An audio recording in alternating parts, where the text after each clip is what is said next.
Those of us involved in running small lit journals are busy people. Most of us wear many hats and work long, unpaid hours.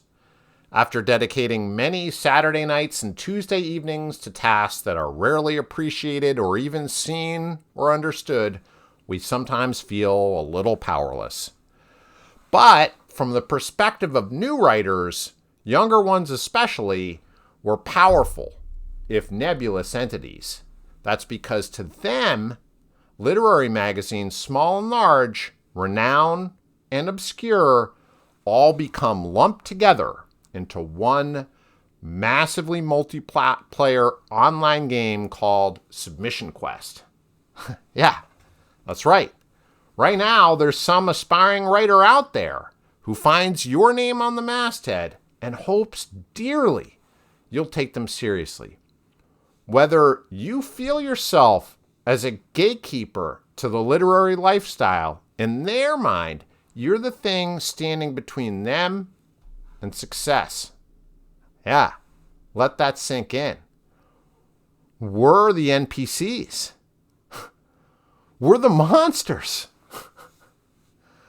Now, we insiders know the real role we play in the game isn't just to sort winners from losers. We know nearly any poem or story rejected by us could just as well be taken someplace else. Because we know it's not just about what works and what doesn't. It's about making a statement about what's a priority in literature today. We want to create these kind of collaboration zones, right? Ways for writers and their ideas to bump up and against one another on this almost molecular level. We know it's that friction, the rubbing up against, where sparks happen and exciting things can really and truly begin. Contention and compromise are actually features, not bugs. Good stories and poems may germinate best in dark silence, but they come to fruition in noisy, contentious daylight. Literary journals don't just pick the best. We're helping writers set goals, network, and come together collectively to define the literary values that are most urgent. The problem is, and what I'm here to talk to you about, is that that's not working.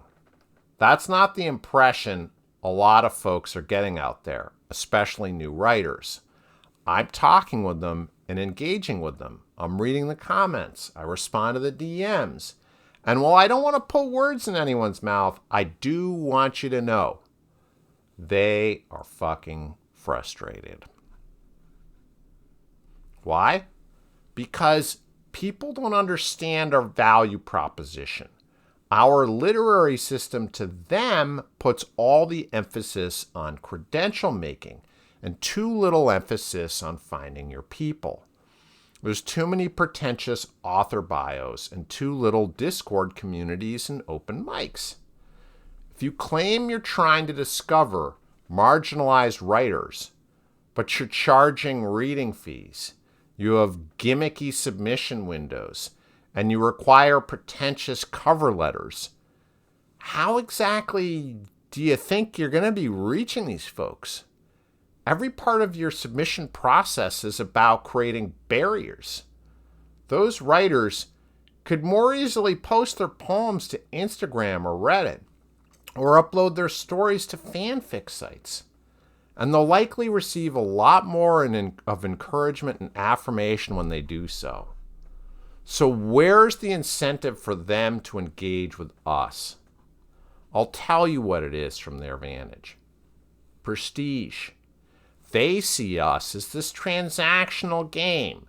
They pay into the system via time, hassle, and submission fees in hopes of extracting payment in the form of legitimacy. They think we're out there commodifying prestige, that we're trying to sell it like bottled water. That's why they treat our system like an online game, because they see that's what we're selling. So if you're running a lit mag right now, God bless you. But in addition to all that back end work you're putting in now, you also got to do a little bit more evangelizing. We've got to come together to build a better on-ramp. We need to spend less time and energy on awards, credentials, and bios, and more time on the writing itself. Let's tell stories about how building a deep practice as a writer is rewarding, not because it's going to give you some shiny quest token, but because the team-ups and friends are going to be legendary. That's what we're talking about. And if you're running a Lit Mag, why not connect with me? Drop a comment in down below and let's have a productive, respectful, and interesting disagreement if you want to. Let's show people that literary culture is deep, various, complex, and most of all, it's fun. Thanks for joining me, and I'm really interested in hearing your ideas.